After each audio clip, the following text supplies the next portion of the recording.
Syria की राजनीति में एक नया अध्याय लिखा जा रहा है। एक ऐसी नेता जिसने कभी आतंकवादी घोषित किया गया था, आज उन्हें अंतर्राष्ट्रीय मंच पर सम्मानित किया जाता है। जी हाँ, हम बात कर रहे हैं अहमद अल शरा की, जो अब सीरिया के अंतरिम राष्ट्रपति है। अहमद अल शरा, जिनका जन्म 1982 में रियाद में हुआ था, उन्होंने 2016 में अल कायदा से अलग होकर हयात तहरीर अल शाम HTS की स्थापना की। उनका उद्देश्य था सीरिया में इस्लामी शासन की स्थापना, लेकिन हाल के वर्षों में उन्होंने अपनी छवि को एक अधिक उदारवादी नेता के रूप में प्रस्तुत किया। हाल ही में अमेरिका राष्ट्रपति डोनाल्ड ट्रंप ने रियाद में अहमद अल शरा से मुलाकात की। यह 25 वर्षों में किसी सीरियाई नेता से पहली मुलाकात थी।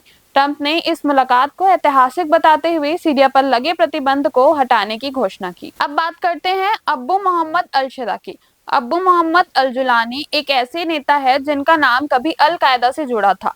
अल कायदा, जो एक आतंकवादी संगठन है, 1982 में सऊदी अरब में जन्मे अल जुलानी ने 2003 में जिहादी राह पकड़ी और बाद में अल नुसरा फ्रंट की स्थापना की, जो बाद में हयात तहरीर अम शाम HTS बना। अल नुसरा फ्रंट ने सीरियाई गृह युद्ध में एक महत्वपूर्ण भूमिका निभाई है और कई क्षेत्रों में कब्जा कर लिया। अल जुलानी के संगठन पर कई आतंकवादी गतिविधियों का आरोप लगाया गया है, जिनमें बम विस्फोट, अपहरण और हत्या भी शामिल है।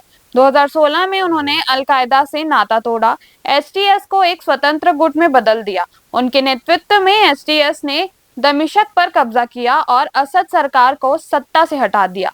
इदलिब प्रांत में उन्होंने एक सिर्फ सैन्य नियंत्रण जमाया, बल्कि एक खुद का प्रशासन भी खड़ा किया। एक समय के चरमपंथी अब रणनीति नेता बन चुके हैं, जो बंदूक के साथ साथ राजनीति भी समझते हैं। अल जुलानी की कहानी सीरिया के युद्ध क्षेत्र से उभरे उस नेता की है, जो अब सिर्फ लड़ाई नहीं, भविष्य तय करने में जुटा है। अल शरा का कहना है कि वे एक समावेशी सरकार की स्थापना करना चाहते हैं, जिसमें सभी समुदायों को समान का अधिकार मिले। उन्होंने अलवाइट्स, ईसाइयों और अन्य अल्पसंख्यकों को सुरक्षा का आश्वासन दिया है।